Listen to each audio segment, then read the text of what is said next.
அது புறம்தானா என்று குத்தி காட்டுவதும் மூளைதான். இனி நான் புறம் பேச மாட்டேன் என்று அல்லாஹுவை முன்னிறுத்தி உங்களிடம் இப்பொழுது உறுதி கூறுகிறேன். அதுவும் மூளைதான். அதான் மூளையின் சிறப்பு. அல்லாஹு அக்பர்.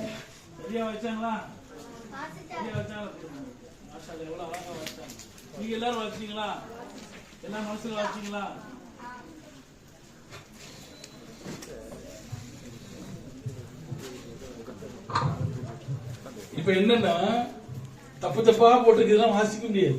இந்த இதை வாசிக்கணும்னா திருவள்ளுவர் வந்தா கூட வாசிக்க மாட்டாரு. ஏன்னா இதை எப்படி வாசிக்க முடியும்? நான் வாப்சி பாதை அந்திரிது முயுடியும் யமந்தை இது தமிழாவே இருக்காது, வேற கெட்ட வார்த்தையா இருக்கும். அப்ப ஒரு மாதிரியா இருக்கக்கூடிய வார்த்தைகளை கூட என்னுடைய மூளை என்ன செய்யுது? அழகா எடுத்துக்கொள்கிறது. அல்லாஹ் அப்படித்தான் படைச்சிருக்கிறான். ஆனால் அழகா இருக்கிறதை தப்பாக கருதக்கூடியதாக எது இருக்கு? மூளை இருக்கு. நம்மளோட மூளை இருக்கு பாருங்க. மூளை என்ன செய்யும் தெரியுமா? அதிகமாக தப்பானதையே சிந்திக்கும். எப்படி? அல்லாஹ் குர்ஆன்ல யோசிப்பாங்களா? மூக்க குறைஞ்சிட்டு யோசிப்பாங்களா? அல்ல பல்ல தீட்டிக்கிட்டே யோசிப்பாங்களா? என்ன செய்வாங்க? யோசிக்கிறதுக்கு அவனுடைய கைகள் எங்க போகும்? இங்கதான் போகும். நல்லா அவனை இயல்பாவே எல்லாம் கையை தூக்கி வச்சுட்டான். இப்படியே யோசிச்சு சில பேர் மொட்டை சொட்டத்திலேயே ஆயிடுவான். தேய்ச்சி அருமையான ஐடியா. என்னன்னா எங்க இருந்து வந்தா திடீர்னு ஐடியா என்னன்னா இவனை இப்படி போட்டு தெளியிடலாம். நான் ஒரு ஐடியா சொல்றேன். யாரை ஓய்க்கலாம், மாமியார எப்படி பிரிச்சிடலாம், மகன்ட்டு இருந்து அவளை எப்படி இல்லாமல் ஆக்கிடலாம். இது எல்லாம் எது வேலை செய்யும்? யாருக்கும் தெரியாம இந்த மூளை வேலை செய்யும். அழகாக படைக்கப்பட்ட மூளை தப்பானதை கூட அழகாக எடுத்து சொல்லக்கூடிய மூளை ஏன் தவறாக சிந்திக்கிறது? அதனால மறுமையில தவறிழைத்தவனுடைய ரோமத்தை பிடித்து, முன்னெற்றி ரோமத்தை பிடித்து இழுப்போடு சொல்றான். இப்ப இந்த மூளை எவ்வளவு அழகாக படைக்கப்பட்டது. இப்ப நானே என்ன பண்ண, இந்த பிள்ளைய ஏன் அவங்கள சொன்னேன்னா, அது வளரக்கூடிய ஒரு பிள்ளை. நீங்க வளர்ந்துட்டவங்க, ஆனா உங்களையும் வாசிக்க வச்சேன். அது என்ன சொல்லியிருக்கேன்? அவளை அறியாமலே ஒரு வார்த்தையை சொல்லியிருக்கேன் பாருங்க. அந்த சகோதரிய, இனி நான் புறம் பேச மாட்டேன் என்று அல்லாமல சத்தியம் அடிச்சிருக்கேன் சொல்லிடுச்சு. இப்ப அந்த பிள்ளை எப்படி புறம் பேசும்?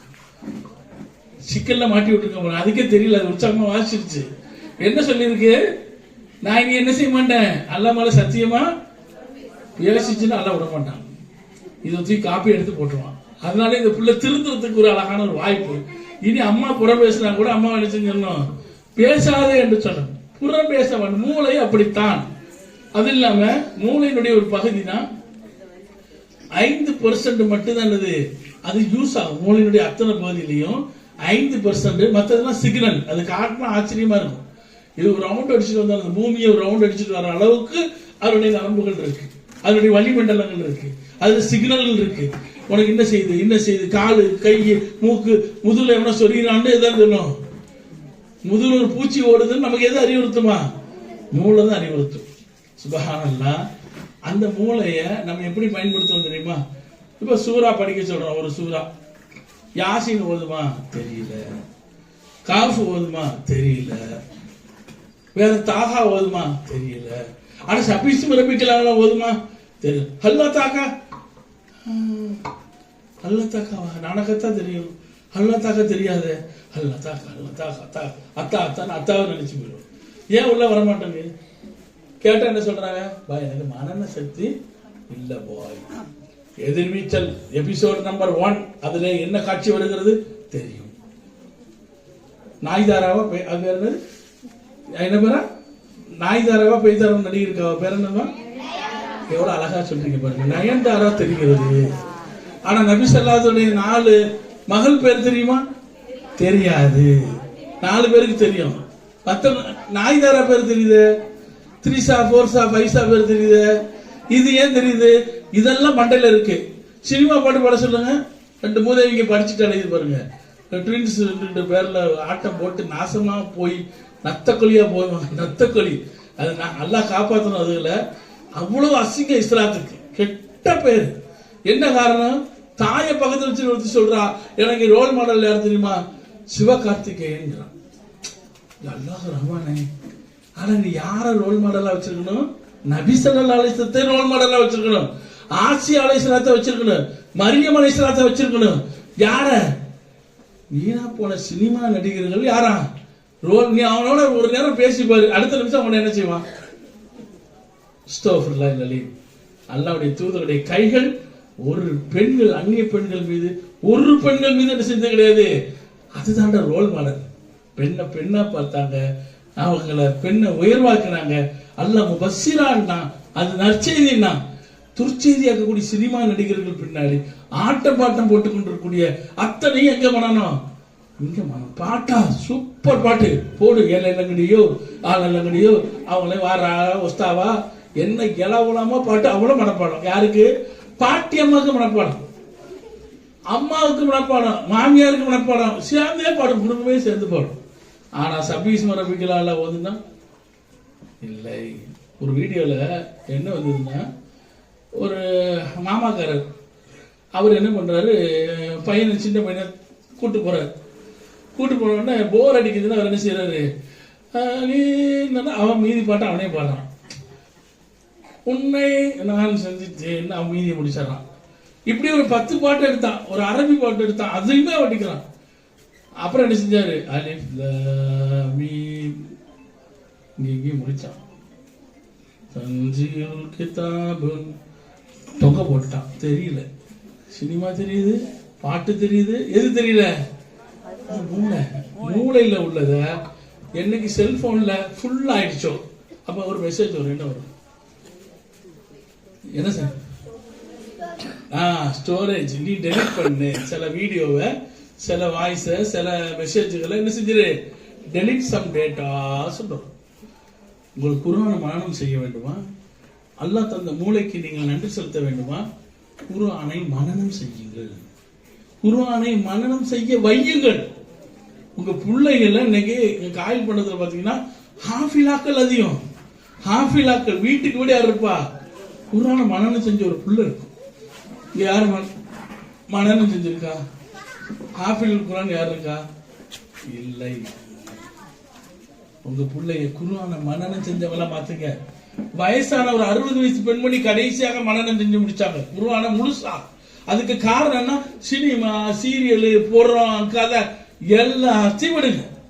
நீங்க உண்டு, உங்க வேலை உண்டு. அப்ப ஓதி பாருங்க, அல்லாஹ் எதை செய்வான். அப்போ மூளைக்கு கொடுக்கக்கூடிய நன்றி கடன் என்ன? அல்லாஹ்வுடைய வேதத்தை மனனம் செய்வது, படிப்பது, அதன்படி வாழ்வது, நல்ல விஷயங்களை ஸ்டோரேஜ்ல ஹதீசுகளை கேளுங்க, பயான்களை யூடியூப்ல போட்டு கேளுங்க. அதுல நல்ல நல்ல செய்திகள் நிறைய, அதுல உங்களுக்கு நிறைய விஷயங்கள், வாழ்க்கைக்கு உண்டான விஷயங்கள் எல்லாமே இதுல இருக்கு. அப்ப மூளைக்கு அழகான மூளை. ஏன்னா இப்ப அந்த வீடியோ போட்டுக்கா டைம் ஆயிடும். மூளைக்கு நாம அதிகமாக நன்றி செலுத்த வேண்டும். அல்ஹம்துலில்லாஹ்.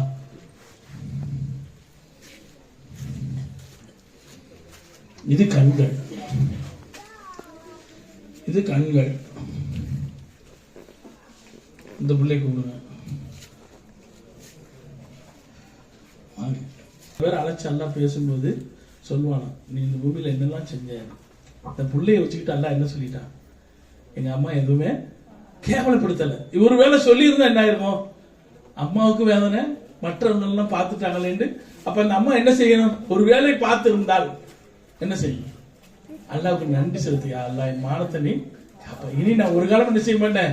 இந்த இடத்தில் கேட்கக்கூடிய இந்த வார்த்தையை மறுமையில இந்த குழந்தைய கோடிக்கணக்கான மக்கள் முத்திர வச்சு என்ன செய்வானா கேட்பானா. அம்மா என்ன பார்த்தாங்க, அங்க போய் சொல்ல முடியாது இல்ல. தோள்கள் பேசும், கண்கள் பேசும். எப்படி பேசுனீங்க? வாய் கேட்குமா? எப்படி பேசுனீங்க? உன்னை பேச வைத்த அல்லாஹ் தான் என் மற்ற உறுப்புகளையும் பேச வைத்தான். அன்னைக்கு எவ்வளவு அவமானப்படுவோம் சகோதரிகளே. நிறைய பிள்ளைங்க சொல்றோம், நாங்க இந்த படம் பார்த்தோம், நாங்க பில்லி பார்த்தோம், கில்லி பார்த்தோம், வேற என்ன பார்த்தோம், அது ஜெயிலர் பார்த்தோம், ப்ரோக்ராம்ல ஜெயிலர். அதுல யாராம்பா பார்த்த? நீ நல்ல பிள்ளைல சொல்லு. எங்க அம்மா பார்த்தாங்க, எங்க அக்கா பார்த்தாங்க. அந்த அம்மாக்கு எப்படி இருக்கும்? அது சொல்லிடும். உண்மையை சொல்லி நான் சொல்றேன், நீ உண்மையை சொன்னதுக்காக அல்லாஹ் உன்னை அருள் செய்வான், உன் பாவங்களை மன்னிப்பான். சுப்ஹானல்லாஹ். இந்த புள்ள அது சொல்லல, உண்மையிலே இருக்காங்கன்னு தெரியல. ஆனா அவங்க அம்மாவை கேவலப்படுத்தல, திட்டம் போட்டு சொல்லல, யதார்த்தமா பேசு. மறுமையில அல்லாஹ் உங்களை விசாரிச்சா என்ன பண்ணுவீங்க? இந்த கண்களை வைத்துக் கொண்டு நீங்கள் அநியாயம் செய்தால், இந்த கண்களை வைத்துக் கொண்டு நீங்கள் பாவம் செய்தால் அல்லாஹ் உங்களை என்ன செய்வான்? உங்களை கேவலப்படுத்துவானே. அனைத்து மக்கள் முன்னாடி உங்களை யாரெல்லாம் உயர்வா நினைத்தார்களோ, யாரெல்லாம் உங்க கணவனா இருக்கட்டும், யாராக இருக்கட்டும், இப்படி ஒரு மனைவி, இப்படி ஒரு பெண்ணு மாதிரி வாழணும்பா, ஹஜ்ஜுக்கு போனா அங்க போனான்னு அவ்வளவு பேர் முன்னாடி கேவலப்படுத்துவோம். நன்றாக கவனித்துக் கொள்ளும். இந்த பாருங்க,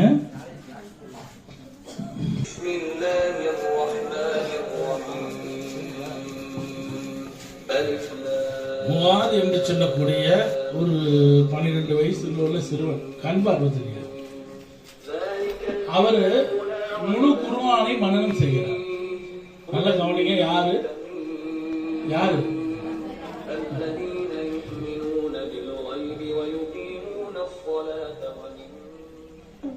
على فكرة ترى الشيخ معاذ مسافر إلى الشيخ.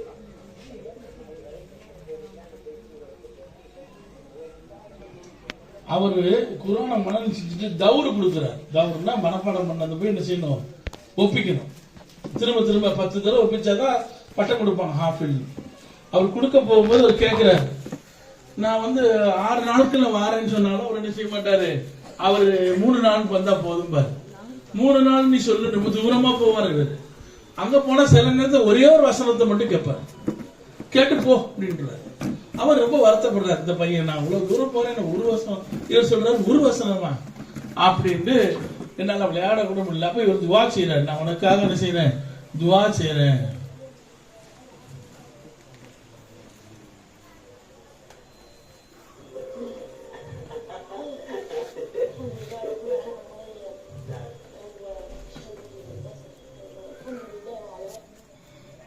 என்ன தெரியுமா, அந்த பையனுக்கு இப்படி அவர் துவா செஞ்ச உடனே, உனக்காக நான் துவா செய்யறேன் உடனே அந்த பையன் சொல்றான், அல்ஹம்துலில்லாஹ். நம்ம எதுக்கு அல்ஹம்துலில்லாஹ் சொல்ல சொன்னோம்? எதுக்கு சொல்ல சொன்னோம்? எதுக்கெல்லாம் சொன்னோம்? நம்ம இல்ல இங்க சொல்ல சொன்னது எதுக்கெல்லாம்? உங்களை படைச்சதுக்கு, உங்களுடைய மூட்டுக்களை படைச்சதற்கு, மூளையை படைச்சதற்கு, அடுத்து இப்போ கண்களை படைச்சதற்கு. அவர் என்ன சொல்றாரு தெரியுமா? அல்ஹம்துலில்லாஹ். கண் பார்வை தெரியாம இருந்தது. யாராவது சொல்வீங்களா? கண் பார்வை தெரிஞ்சதுக்கே அல்ஹம்துலில்லாஹ் சொல்லல. கண் பார்வை பார்த்துக்கிட்டு இருக்கமே, அதுக்கே நான் என்ன செய்யல, அல்ஹம்துலில்லாஹ் சொல்லல. அந்த சிறுவன் சொல்றான், அல்ஹம்துலில்லாஹ். கண் பார்வை தராத அல்லாஹ்வுக்கு எல்லா புகழும். ஏன் தெரியுமா? நான் ஒரு நாள் அல்லாஹ்ட்ட எனக்கு கண் பார்வை தாண்டி கேட்டதில்லை. அவன் எதையுமே பார்க்கல. உங்களுக்கு அல்லாஹ் காப்பாற்றணும். ஒருவர் பார்த்துக்கிட்டு இருக்கும்போது கண் பார்வை தெரியாம போயிடுச்சு, என்ன செய்வோம்? திடீர்னு தூசியோ பூச்சியோ கடிச்சு கண் பார்வை தெரியல, எங்க ஓடுவோம்? ஹாஸ்பிட்டலா ஓடுவோம். பல லட்சம் ரூபாய் செலவழிப்போம். எது வரணும்? இதுவரைக்கும் நான் பார்த்த அந்த பார்வை எனக்கு எல்லாத்தையும் அட வச்சு செலவழிப்பு. அவ்வளவு பிச்சை எடுத்தாவது, கிணறு வாங்கியாவது, வட்டிக்கு போயாவது செலவழிச்சு டாக்டர்கிட்ட கேட்டு ஆபரேஷன் முடிஞ்சிருச்சு. டாக்டர் என்ன சொல்லுவாரு? டாக்டர் கண் பார்வை தெரியுமான்னு கேட்டா அவர் என்ன சொல்லுவார்? அவர் டைலாக் ஒன்று அடிப்பாரு. என்ன அடிப்பாரு? என்னால முடிஞ்சது செஞ்சுட்டேன், இனி யார்கிட்ட கேளு? மேல உள்ள கடவுள்கிட்ட கேளும்பாரு. அவன் சாமியை சொல்ல மாட்டாரு, இயேசுவை சொல்ல மாட்டார், யாரையும் சொல்ல மாட்டார். மேல உள்ள கடவுள். மேல உள்ள கடவுள் யாரு? அவர் திருப்பி அடிக்கிறது எங்கதான்? அல்லாட்ட தான். ஒருவேளை பார்வை தெரிஞ்சிருச்சு, கண்ணெல்லாம் பாக்குறாரு, செக் பண்றாரு, பாருங்க இங்க பாருங்க அங்க பாருங்க, இது என்னது அது என்ன தெரிஞ்சு டாக்டர் அவருக்கு என்ன சொல்லுவோம்? என்ன சொல்லுவோம்? நன்றி சொல்லுவோம். நன்றி சொல்லுவோம். அவரை பற்றி மற்றவங்களிடம் என்ன சொல்லுவோம்? புகழ்ந்து சொல்லுவோம். மற்றவங்களுக்கு சிபாரிசும் செய்வோம். எத்தனை லட்சம் ரூபாய் கொடுத்துட்டு? 10 லட்சம் ரூபாய் கொடுத்துட்டு. 10 லட்சம் ரூபாயில 10 ரூபாய் கம்மி பண்ணாலும் கண்ணில்லாம வைக்கிறோம். 10 லட்சம் ரூபாயை கொடுத்துட்டு அவருக்கு தேங்க்ஸ், அவரை பத்தி மக்கள்கிட்ட புகழ்றது, அவர்கிட்ட சிபாரிசு செய்யறது. 1 ரூபாய் வாங்காம எல்லாம் அவங்களுக்கு எதாவது தந்திருக்கான். அப்ப என்ன செய்யணும்? 10 லட்சத்தையே கேட்டான்ல அவங்கள்ட்ட, என் நன்றி கூறுப்பா, என்ன வணங்குப்பா, நான் சொல்ற மாதிரி வாழ்ந்துக்கப்பா. இந்த கண்ணை அல்லாஹ்வால் நினைத்தால் எடுக்க முடியுமா முடியாதா? அந்த பயம் உங்களுக்கு இருக்கணும். எப்பனாலும் எதை செஞ்சிருவான்? தூக்கிடுவான். எப்போ? நல்லவங்களுக்கு தூக்குனாலும் அது சோதனை, கெட்டவங்களுக்கு தூக்குனா அது தண்டனை. தூக்கிட்டான்னு வைங்களேன். ஏன் இந்த சிறுவன் சொல்றான், நான் பாவம் செய்யாமல் இருக்கிறதுக்கு இந்த கண்கள் இல்லாதது ஒரு காரணம். இந்த கண்களை வச்சுக்கிட்டு அல்லாஹ் கேட்பான். இந்த குர்ஆனை வச்சு என்ன செஞ்சான்? இந்த வீடியோ பாருங்க தெரியும்.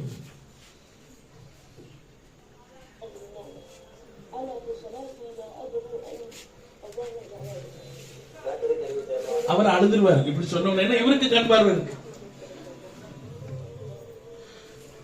மறுமையில இந்த கண் இல்லாம என்ன மன்னிச்சிருவானே அல்லாஹ்.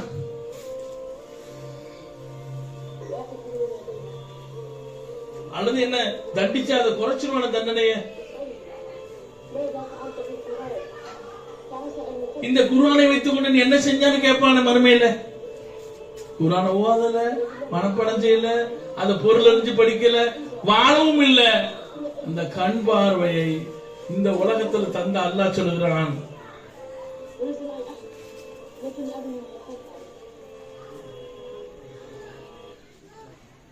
நல்ல ஒரு அழகான அந்த செய்தியை எடுத்தவர் அழுதுட்டாரு. ஏன் தெரியுமா?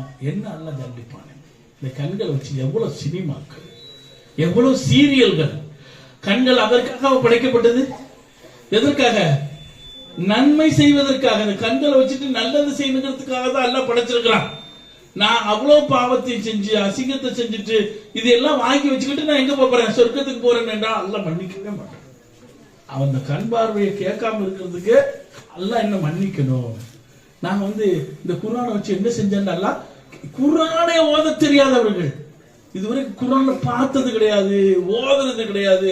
ஆனா பேச்சு மட்டும் நான் ஹஜ்ஜுக்கு போகணும், அங்க போகணும், பெருமை அடிக்காது.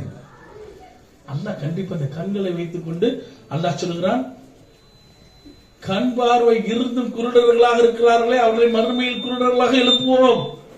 உம்மி மக்தும் ரலியல்லாஹு அவர்கள் இருக்காங்க. அவங்க கண் பார்வை தெரியாது.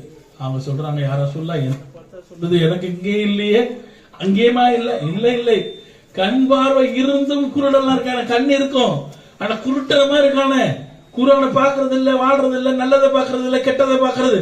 அவனை மறுமையில கண் இல்லாம எழுப்புவான். நீங்க முடிவு பண்ணுங்க, நீங்களே முடிவு பண்ணுங்க.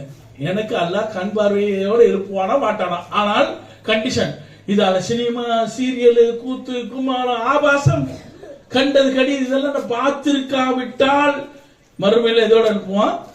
கண் பார்வையோட எழுப்புவான். இல்லன்னா கண் பார்வை இல்லாமல் எழுப்பினாலே முடிவு பண்ணுங்க, நமக்கு நரகம் தான். அப்ப உம்மி முக்தர் அப்படியா? அது மட்டும் இல்ல, அந்த கண் பார்வை தெரியாத சஹாபியை பார்த்து நபி ஸல்லல்லாஹு அலைஹி வஸல்லம் சொன்னாங்க, மறுமையில எந்த கண்ணும் பார்த்திராத அல்லாஹ்வை உம்முடைய கண்கள் முதலாக பார்க்கும். உம்மு மக்தூமே, அவர் அழுகு இருக்க இந்த உலகத்திலேயே தேவையில்லை கண். நம்ம கண்ணு தேவையில்லைன்னு சொல்ல முடியுமா? கண்ணு தேவையில்லைன்னு சொல்ல முடியுமா? சொல்ல முடியுமா? ஆனா அந்த கண்ணை வச்சுக்கிட்டு நீங்க என்ன செய்யணும்? கெட்டதை பார்க்காதீங்க. இனி சினிமா மெயினா திரும்ப சொல்றவங்களால முடியாது. போதை போடுறவனை பார்த்து நீங்க எவ்வளவு கஷ்டப்படுறீங்க. என் பையன் இந்த மாதிரி கஞ்சால அடிக்ட் ஆயிட்டானே, என் கணவன் போதையில அடிக்ட் ஆயிட்டானே, அவனை மீட்க முடியல. ஏன்டா நீ அல்லாஹ்வுக்கு பயந்த வாழ்க்கை வாழ மாட்டேங்கிற? ஏன்டா தொழ மாட்டேங்கிற? ஏன்டா அநியாயம் பண்ற? மறுமையில் அல்லாஹ் தண்டிப்பானே என்று சொல்லக்கூடிய கேட்கக்கூடிய உங்களுடைய குரல்கள் அல்லாஹ் இடத்துல எதிரொலிக்கும் பொழுது உங்களை பார்த்து அல்லாஹ் கேட்கிறான், ஏன் இந்த டிவியை உன்னால விட முடியல? நீங்க இவ்வளவு சொல்லிட்டு என்ன செய்ய? வீட்டுக்கு போய் டிவி பார்ப்பீங்க. பாருங்க, யாருக்கு என்ன நஷ்டம்? அல்லாஹ் சாட்சியாக்கி வச்சுட்டான். இன்றைய தேதி டிசம்பர். ஆமாம் என்று சொல்லுவோம். அழகாக கேட்டீர்களா? ஆமாம் என்று சொல்லுவோம். கண்களை பற்றி சொன்னார்களா? சொன்னார் என்று சொல்வீங்க. அது என்ன சொன்னார்கள்? மறுமையில கண் இல்லாமல் எழுப்பப்படுவோம் என்று சொன்னதை கேட்டீர்களா? கேட்டோம். அதற்கு அப்பால் என்ன செய்தீர்கள்? இரண்டு சாரா. ஒரு சாரா சொல்வார்கள், நான் திறந்து விட்டேன், எனக்கு இன்றைக்கு தெரிந்து விட்டது, இனி நான் எப்பொழுது மௌத்தா, இப்ப எந்திரிச்சு போறவங்களும் மௌத்தாயிரலாம், நான் பேசிட்டு இருக்க போறதுங்களும் நான் மௌத்தாயிரலாம். அப்ப என்ன வார்த்தை? கற்பனை பண்ணி பாருங்க. சினிமாக்களும் அந்த சீரியல்களும் ஆபாசங்கள், அந்நிய ஆண்களை பார்ப்பது விபச்சாரம் என்று சொன்னாங்க. ஒரு தடவை பார்த்தா பார்வை, இரண்டாவது பார்த்தா விபச்சாரம். கண்கள் செய்யும் விபச்சாரம் பதிவேட்டில் எழுதப்படுகிறது. அதை நீங்க பார்த்தீங்கன்னா மறுமையில உங்களுக்கு கண் பார்வை இருக்காதுன்னு அல்லாஹ் சொல்லிட்டான். இருக்காது. அப்புறம் நீங்க துணிச்சல என்ன செய்யலாம்? அப்ப நான் பாப்பேன், இன்னைக்கு போய் நான் போடுவேன். அவர் என்ன சொல்றது? Time pass. நான் எங்க போறது? எனக்கு போர் அடிக்குது, என் பிள்ளைங்களுக்கு போர் அடிக்குது. பாருங்க, சுப்ஹானல்லாஹ், நேஷனல் ஜியோகிராபி சேனல் இருக்கு, வேற வேற சேனல்கள் இருக்கு, நியூஸ் சேனல் இருக்கு, அல்லது உங்களுக்கு அந்த இஸ்லாமிய சேனல்கள் எது வருதோ அதை பாருங்க, சவுதியாவை பாருங்க. சுப்ஹானல்லாஹ், குர்ஆனுடைய திலாவத்தை கேளுங்க. பயான்கள் நல்ல நல்ல இன்னைக்கு பயான்கள்ல பேக்ரவுண்டே அழகா போடுறோம். குர்ஆன் ஓதுவாங்க, ஒரு மலையை காட்டுவாங்க. நீங்க போர் அடிக்காமல் இருக்கிறதுக்காக செவியும் கேட்க வேண்டும், கண்களும் பார்க்க வேண்டும் என்று இந்த நியாமத்துகள் அல்லாஹ்வுடைய அருட்கொடைகள் எல்லாம் கொஞ்சம் கொஞ்சமா காட்டார்கள். இதுக்கு அப்புறம் நீங்க படம் பார்த்தீர்கள் என்றால் ஒன்றை நினைவு கூறுங்கள். இவர் சொன்னாரு மறுமையில கண் இல்லாம எழுப்பப்படுவேன் என்று. பரவாயில்ல, கண் இல்லாம எழும்புற இந்த உலக வாழ்க்கை தான் எனக்கு வேணும்னு நினைத்தீர்களானால் பாருங்க.